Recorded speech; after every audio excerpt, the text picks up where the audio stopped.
तेजस शरीर भी वह साथ में रहता है कि लेकिन यहाँ पे मुख्य रूप से जो औदारिक और वैकृत शरीर है वह जीव के साथ नहीं रहते हैं। यह बताने के लिए लिखा विग्रह गतो कर्म योगः। इसलिए तो कहा जाता है ना, लौकिक में भी उक्ति कही जाती है कि भाई आपके कर्म आपके साथ जाएंगे और कुछ रुपए पैसा धन संपत्ति आपके साथ जाने वाली नहीं है। वो लिटरली ऐसा है। क्यों? क्योंकि हमारे जो कर्म है वो हमारे साथ अगले जन्म में भी जाते हैं। अभी जो कार्बन शरीर है वो हमारे साथ जा रहा है। इस जन्म में जो हमने कर्म बांधे हैं, पूर्व के भी जो कर्म बंधे हुए हैं वो तो स्टोरेज है ही। इस जन्म में जो हमने नवीन कर्मों का बंध किया है कि वो भी हमारे साथ अगले भव में जाते हैं। यदि आप कुछ कमाते हो इस जन्म में तो वो एकमात्र कर्म ही है। बाकी तो जो कुछ कमाया है वो सब यहीं पर रह जाने वाला है। जब ये शरीर ही आपके साथ नहीं जाने वाला है तो बाहर के संयोगों की तो हम क्या कल्पना करें। हाँ, लेकिन उन संयोगों, इन शरीर के आधार से जो हमने परिणाम विकृत किए हैं और उन परिणामों को विकृत करने से जो कर्मों का बंधन किया है वो निश्चित रूप से हमारे साथ आगामी भव में भी जाते हैं। लेकिन उसमें भी शर्त है कि यदि हम भेद विज्ञान ना करें, यदि हम सम्यक की प्राप्ति ना करें तो जितने कर्म है वो सब हमारे साथ में जाएंगे। हाँ, लेकिन यदि सम्यक की प्राप्ति कर ली है, भेद विज्ञान कर लिया है तो बहुत सारे कर्म तो इसी जन्म में निर्जरा को प्राप्त हो जाते हैं। चलिए, तो विग्रह गतो कर्म योग, ये विग्रह गति में जो कार्बन शरीर है वो हमारे साथ जाता है, वो हमारा साथ नहीं छोड़ेगा। और गति कैसी होती है? अनुश्रेणी गति की जो जीव की गति होती है वह श्रेणी में होती है। देखिए, इसको मैं थोड़ा सा पढ़ता हूं तो ख्याल में आएगा पूरा विषय। विग्रह का अर्थ है शरीर। आगामी शरीर के लिए जो गति अर्थात गमन, उसका नाम है विग्रह गति। एक गति को छोड़कर अगली गति में जब जीव जाता है तब पुरानी गति तो छोड़ दी और अभी नई गति में पहुंचा नहीं। उन दोनों के बीच का जो समय है उसे विग्रह गति कहते हैं। माने यहाँ से मृत्यु हो गई है और अगले पर्याय में अभी जन्म नहीं हुआ है, तो ये जो बीच की दशा है उसे कहते हैं विग्रह गति। उस विग्रह गति में जीव के साथ कर्म अर्थात कार्बन शरीर तो रहता है पर नौकर्म अर्थात ये औदारिक शरीर नहीं रहता है। तात्पर्य यह है कि जिस अवस्था में कर्म का ग्रहण होने पर भी नौकर्म का ग्रहण नहीं होता वह विग्रह है। इस विग्रह के लिए होने वाली गति को विग्रह गति कहते हैं। कर्मों के समूह को कार्बन शरीर कहते हैं और आठ प्रदेशों के परिस्पंदन को योग कहते हैं। जो कर्मों का आना होता है वह किसके निमित्त से होता है? मूल दो कारण है, योग और कषाय। तो आत्म प्रदेशों का जो परस्पर परिस्पंदन होता है उसे योग कहते हैं और उस योग के निमित्त से जो कर्म है उनका आश्रम निरंतर होता है। 13वें गुण स्थान में भी जो संयोग केवली है उनको भी कर्मों का जो आश्रम का ईर्य पथ आश्रम होता है तो वह क्यों होता है?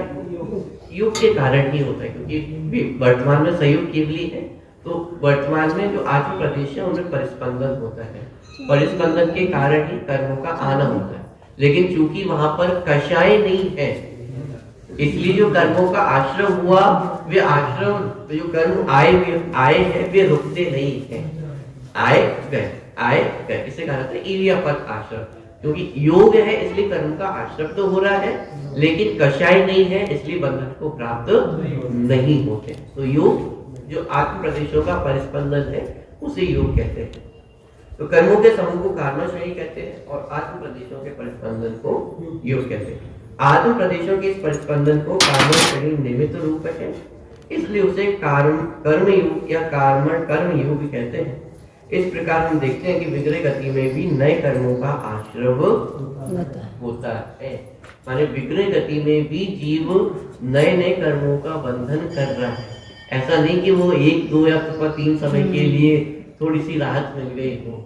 उस समय भी जीव तो जीव ही है, जीव के परिणाम भी है। तो उस समय जो जीव है वह कर्मों का आश्रम कर रहा होता है। मूल मुद्दे की बात यह है कि पहले बंधे हुए कर्म अर्थात कार्बन शरीर तो अगले भव में जीव के साथ जाता है पर नौकर्म अर्थात औदारिक आदि नौकर्म रूप शरीर जीव के साथ नहीं जाते हैं। जिस शरीर के पीछे दिन रात हम अपना जीवन लगा देते हैं, जिन नौकर्म माने बाह्य सहयोगों को ग्रहण करने में हम अपना पूरा जीवन झोंक देते हैं, अंत समय में क्या होगा कि वे सब तो साथ में जाने वाले ही नहीं हैं। हाँ, लेकिन बाह्य सहयोगों को इकट्ठा करने के लिए जितने पाप हमने किए हैं वो सब निश्चित रूप से हमारे साथ जाने वाले हैं। तो इसलिए गंभीरता पूर्वक हमें विचार करना चाहिए कि जिन चीजों के पीछे हम भाग रहे हैं, जब वे हमारे साथ जाने वाले ही नहीं है तो फिर उनके पीछे भागना कितना उचित है। और उनके कारण हम जो पाप परिणाम कर रहे हैं, ये निश्चित है कि उनका फल हमें निश्चित रूप से भोगना होगा। पाप परिणाम के माध्यम से जिस वस्तु की प्राप्ति हम करना चाह रहे हैं, उसकी कोई गारंटी नहीं है कि वो हमें प्राप्त होगी कि नहीं होगी। जमीन की लड़ाइयां चलती है, छल कपट से हम दूसरे की जमीन को ग्रहण करना चाहते हैं, तो उस छल कपट से आपको जमीन मिल जाएगी इसकी तो कोई गारंटी नहीं है। लेकिन इस बात की 100% गारंटी है कि जितना हमने पाप किया है, जितने हमने छल कपट किए हैं, उसके माध्यम से जो पाप का ग्रहण हुआ है वो निश्चित रूप से इस जन्म में तो बंद ही रहा है, लेकिन वह अगले जन्म में भी हमारा साथ छोड़ने वाला नहीं है। तो इसीलिए जो ये कहा जाता है कि परिणाम बहुत संभाल के, माने जो परिणामों की संभाल है वो बहुत आवश्यक है। हमारे कैसे परिणाम हो रहे हैं, क्यों हो रहे हैं, इन सब की सोच विचार अवश्य होनी चाहिए। ठीक है, देखिए तो यहाँ कोई डीले है ही नहीं, किताब बाद में हो जाएगा। यहाँ तो जो हिसाब किताब है तुरंत चलता रहता है। जब शरीर नहीं जाता तो फिर माता पिता, स्त्री पुत्र आदि, मकान जायदाद आदि कैसे जा सकते हैं। शरीर भी नौकर्म है, बाह्य सहयोग भी नौकर्म। जब सबसे नजदीक का सहयोग जो शरीर है वो ही हमारे साथ नहीं जाता है, तो इस शरीर के साथ जो वस्तुएं हैं वो तो कैसे हमारे साथ जाएगी। जब शरीर ही साथ नहीं जा रहा है तो शरीर पे धारण किए वस्त्र साथ में जाएंगे क्या। जब शरीर साथ में नहीं जाता है तो इस शरीर से संबंधित जो चीजें हैं, माता पिता पुत्र आदि जो परिवार है, वो हमारे साथ जाएगा क्या। रुपए पैसे आदि हमारे साथ जाएंगे क्या। इस कुछ भी हमारे साथ जाने वाला नहीं। आगे, लोक के मध्य से लेकर ऊपर नीचे और तिरछे क्रम से स्थित आकाश प्रदेशों की पंक्ति को श्रेणी कहते हैं। माने पूरा जो आकाश का क्षेत्र है वह श्रेणी में अनुबद्ध है। ऐसा समझ सकते हैं कि आड़ी और तिरछी, आड़ी मतलब वर्टिकल, तिरछी मतलब हॉरिजॉन्टल। तो जो भी श्रेणियां हैं वो या तो सीधे इस रूप में होंगी या फिर इस रूप में होंगी। तो लोक के मध्य से लेकर ऊपर नीचे और तिरछे क्रम से स्थित आकाश प्रदेशों की पंक्ति को श्रेणी कहते हैं। मरण के समय जब जीव एक भव को छोड़कर दूसरे भव के लिए गमन करते हैं और मुक्त जीव ऊर्ध्व गमन करते हैं, तब उनकी गति अनुश्रेणी अर्थात श्रेणी के अनुसार ही होती है। श्रेणी के अनुसार होती है मतलब या तो ऊपर से नीचे में होगी अथवा तिरछे रूप में होगी। तो इस प्रकार ही उनकी श्रेणी होती है। डायगोनली माने ऐसे इस रूप से जो तिरछे गमन होता है वैसा गमन जीवों का नहीं होता है। यदि यहाँ इस पॉइंट पे और इस पॉइंट पे जाना है तो सीधे ऐसे गमन नहीं होगा, पहले ऐसा होगा फिर ऐसा होगा, लेकिन ऐसा गमन जीव का नहीं होता है। तो जीव का गमन अनुश्रेणी की गति, अनुश्रेणी के अनुसार ही, श्रेणियों के अनुसार ही जीव की गति होती है। और ऊर्ध्व सिद्धालय में जाना है तो सीधा सीधे जहाँ से मोक्ष की प्राप्ति हुई है उसी स्थान से सीधा ऊर्ध्व गमन होता है। और बाकी यदि संसार में यहाँ वहाँ कहीं भी जन्म होना है तो कम से कम एक माने सीधे गमन हो जाएगा या एक मोड़ लगेगा, 2 मोड़, अधिक से अधिक 3 मोड़ ही जीव को लगते हैं। 3 मोड़ से अधिक जीव को कहीं भी जाने में नहीं लगते। तो बिना शरीर के जीव इतने समय ही रह सकता है। हाँ, अधिक से अधिक 3 समय। देखिए, मरण के समय जब जीव एक भव को छोड़कर दूसरे भव के लिए गमन करते हैं और मुक्त जीव ऊर्ध्व गमन करते हैं, तब उनकी गति अनुश्रेणी अर्थात श्रेणी के अनुसार ही होती है। पुद्गल का शुद्ध परमाणु भी जब एक समय में 14 राजु गमन करता है तब वह भी श्रेणी के अनुसार ही गमन करता है। ये माने पुद्गल की जो स्पीड का वर्णन किया जाता है कि एक समय में जो पुद्गल परमाणु है वह कितना गमन कर सकता है, 14 राज कि पूरे 14 राजू गमन कर कितनी देर में, एक समय में। एक समय में। जो अपन पुद्गल की स्पीड समझते हैं ना, जैसे अपन वर्तमान में लाइट ईयर्स माने किसी भी वस्तु की दूरी जाननी हो तो अपन उसको लाइट ईयर्स में गिनते हैं कितनी दूर है। लाइट ईयर्स माने वो लाइट की स्पीड से अपन नापने की कोशिश करते हैं कि भाई लाइट की स्पीड कितनी है कि सबसे तेज मानी जाती है। जैसे बारिश भी होती है तो दो चीजें होती हैं, एक तो बिजली चमकती है और बादल भड़कते हैं। आपने देखा होगा बिजली पहले चमकती है और फिर बादलों की आवाज आती है। वास्तव में ऐसा है नहीं कि पहले बिजली चमके और फिर बादलों की आवाज आए, दोनों होती एक साथ है प्रक्रिया, लेकिन स्पीड की लाइट तेज होती है तो इसलिए बिजली हमें पहले दिखाई देती है और आवाज जो ध्वनि है उसकी स्पीड स्लो होती है, तो इसलिए आवाज हम तक बाद में पहुंचती है। काम तो एक साथ ही हो रहा है, दो बादल आपस में टकरा है तो उसी समय बिजली भी चमक रही है, उसी समय आवाज भी हो रही है, लेकिन स्पीड की लाइट तेज होती है इसलिए वो हमें पहले दिखाई देता है। तो ये सब जो विज्ञान की बातें वो सब यहाँ पे भी हमारे पास उपलब्ध है। यहाँ तो ये कहा जा रहा है कि पुद्गल की अधिक से अधिक स्पीड माने मैक्स टू मैक्स स्पीड क्या है कि वो एक पुद्गल परमाणु एक समय में पूरे 14 राजू गमन करते हैं। इतनी स्पीड एक परमाणु की है, वो भी एक समय में। अब एक समय तक तो वैज्ञानिक अभी पहुंचे ही नहीं। तो माने जो लाइट स्पीड की हम बात करते हैं वो भी कितनी स्लो है, माने जो वर्तमान में हमें सबसे तेज भाषित हो रही है वो स्पीड भी वर्तमान यदि इसके हिसाब से देखें तो बहुत स्लो स्पीड है। अधिक से अधिक जो स्पीड है वह तो एक समय में 14 राजू गमन कर ले। तो यहाँ पे मुख्य बात यह है कि जो 14 राजू पुद्गल परमाणु गमन करता है वह भी अनुश्रेणी में ही करता है, यानी सीधे डायरेक्शन में ही गमन करता है।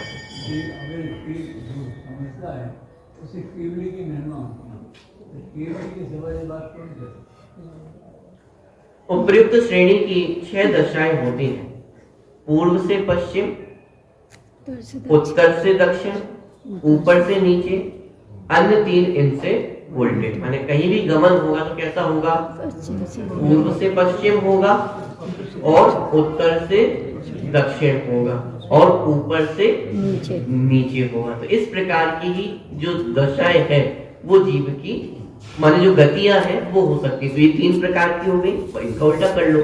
पश्चिम से पूर्व, पहले था पूर्व से पश्चिम, पश्चिम से पूर्व, उत्तर से दक्षिण अथवा दक्षिण से उत्तर, ऊपर से नीचे अथवा नीचे से ऊपर।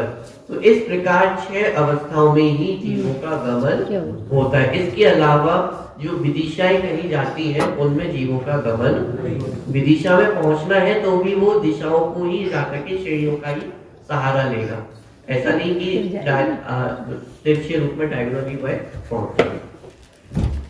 तात्पर्य यह है कि विग्रह गति में जीवों का गमन श्रेणी के अनुसार ही होता है। तो ये दो सूत्र अपन ने देखे, इसमें जीवों की गति किस प्रकार की होती है उसका वर्णन यहाँ पे किया गया है। आगे के जो सूत्र आने वाले हैं उसमें भी जो जीवों की गति होती है उसमें किस किस प्रकार के नियम होते हैं उनका वर्णन उसमें किया जाएगा। एकमात्र सूत्रों का एक सामान्य अर्थ सिर्फ अपन देख रहे हैं, तो आपको जो अगली कक्षा के लिए जो विषय है वो आपको ध्यान में रहेगा कि क्या विषय अपन पढ़ने वाले हैं। देखिए हेडिंग में पढ़ता हूँ, गति का नियम और गति श्रेणी के अनुसार तो होती है पर वह गति कैसी होती है, उसमें कितना समय काल लगता है इत्यादि के उत्तर में आगे 4 सूत्र दिए गए हैं जो इस प्रकार है। अविग्रह जीवस्य, अविग्रह जीवस्य, विग्रहवती च, विग्रहवती च, संसारिणः प्राक् चतुर्भ्यः, संसारिणः प्राक् चतुर्भ्यः, एक समया विग्रह, एक समया विग्रह, एकम दौ, एकम दौ, त्रीन्वानारकः, त्रीन्वानारकः। देखिए अविग्रह जीवस्य, जीव की गति अविग्रह अर्थात मोड़ रहित होती है। कि अविग्रह जीवस्य की जो गति होती है वह कैसी होती है? विग्रह रूप होती है। तो अविग्रह जीवस्य कि अविग्रह रूप से अर्थात मोड़ रूप से जीव की गति रहित होती है, माने जीवों की गति अविग्रह अर्थात मोड़ रहित होती है। विग्रह गति जो संसारिणः प्राक चतुर्व्य, संसारी जीवों की गति विग्रह वाली भी होती है, पर विग्रह वाली गति 3 मोड़ों से अधिक मोड़ों वाली नहीं होती है। माने जो संसारी जीव है जब वे विग्रह गति में है तो विग्रह गति में जो जीव की गति होती है वह मोड़ वाली हो सकती है, लेकिन वह कितने मोड़ वाली होगी?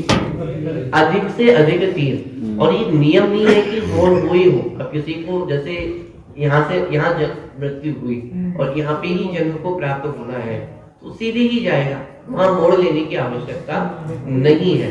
सिंपल शब्दों में जो जीव है वह शॉर्टेस्ट रूट देखेगा कि किसी भी स्थान पे पहुंचना है तो वहां पे पहुंचने का शॉर्टेस्ट रूट कितना है। सीधा सीधा होगा तो सीधे सीधे जाएगा, एक मोड़ की आवश्यकता होगी तो एक मोड़ लेगा, 2 मोड़ की आवश्यकता होगी तो 2 मोड़, अधिक से अधिक 3 मोड़ होंगे, उससे अधिक जो मोड़ है वह जीव के नहीं होंगे। तो संसारी जीवों की गति विग्रह वाली भी होती है, पर विग्रह वाली गति 3 मोड़ों से अधिक मोड़ों वाली नहीं होगी। एक समय विग्रह अविग्रह गति में अर्थात बिना मोड़ों वाली गति में मात्र एक समय लगता है। इस अविग्रह गति को ऋजु गति भी कहते हैं। तो जो भी सीधा गमन होगा उसमें एक समय ही लगेगा। तो जैसे किसी भी जीव को सिद्ध दशा प्राप्त होती है तो सिद्ध दशा प्राप्त करने के बाद सिद्ध गति में तक पहुंचने का जो समय है वो कितना है? एक समय ही है।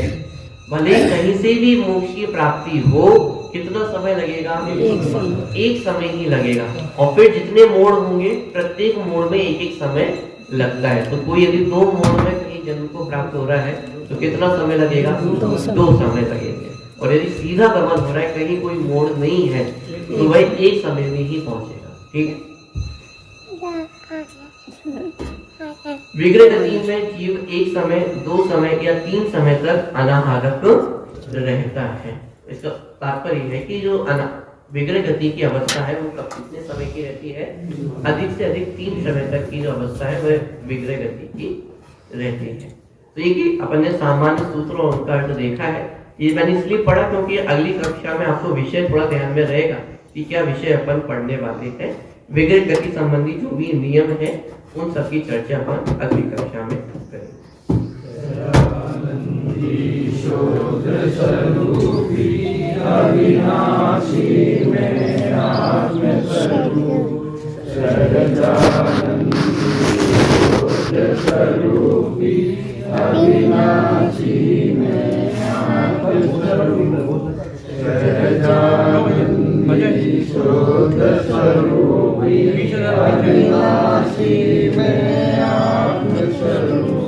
हाँ, यहाँ से 2 मिनट की सूचना है आप सभी के लिए।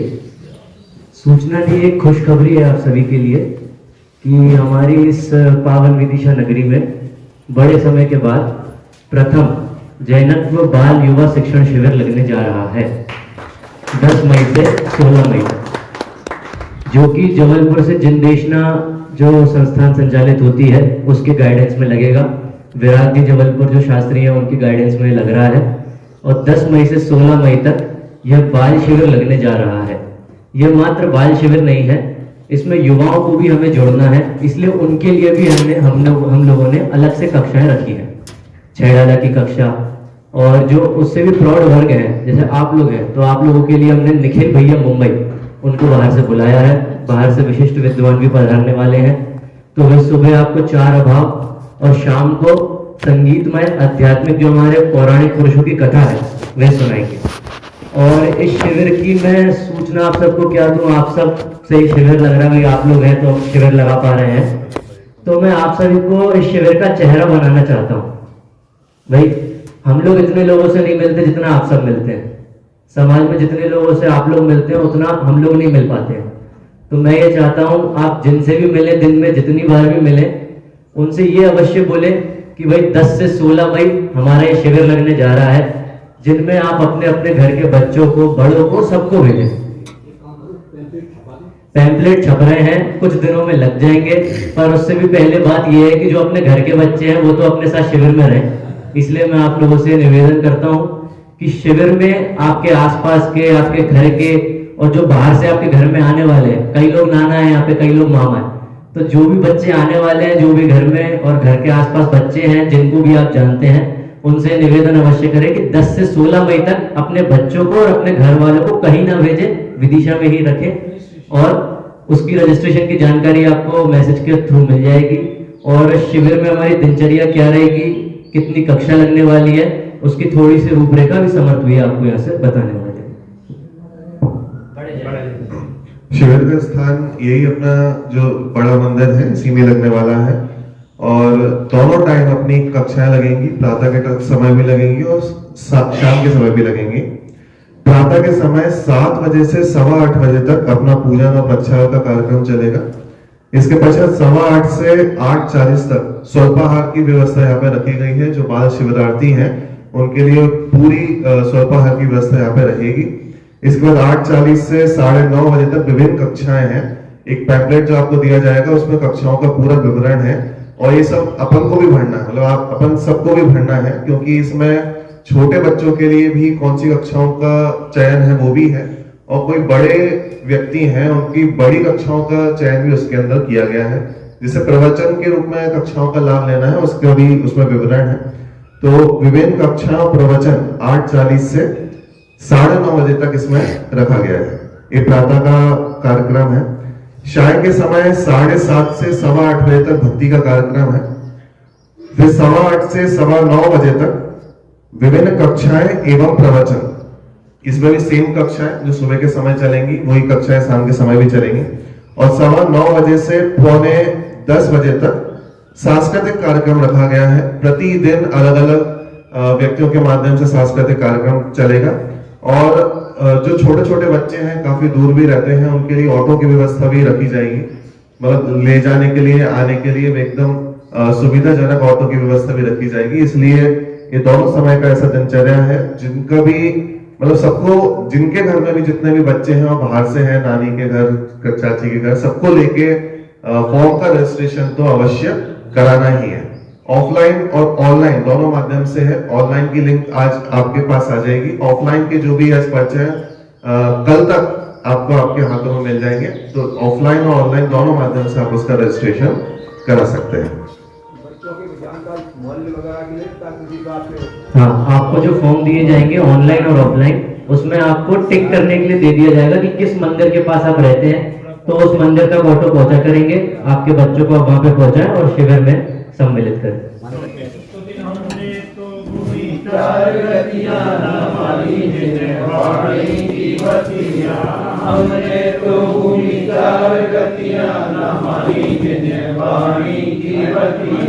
नरकों में दुख ही दुख पाए, खंड खंड ये देख कराए, 19 नंबर। हमने तो भूमि 4 गतियां न मानी जिनवाणी की बतियां। पशुबंद करके बोझे उठायो, भूखे प्यास सही खुलायो। पशुबंद से भी गई अखियां न मानी जिनवाणी की बतियां। हमने तो भूमि 4 गतियां न मानी जिनवाणी की बतियां। दुर्लभ मानुष तन पायो, माया ममता में बिसरायो। अपनी सूरतिया न मानी जिनवाणी की बतियां। हमने तो भूमि 4 गतियां न मानी जिनवाणी की बतियां। पुण्य उदय से सुरगति पाई, मरण समय माला मुरझाई। मरे गए पेड़ पतियां न मानी जिनवाणी की बतियां। हमने तो भूमि 4 गतियां न मानी जिनवाणी की बतियां। सम्यक घूमा बनधारी, अपने को पहचाने पुजारी। सतगुरु की मानो सुमतियाँ न मानी जिन्हें वाणी की बत्तियाँ हमने तो घूमी चार गतियाँ न मानी जिन्हें वाणी की बत्तियाँ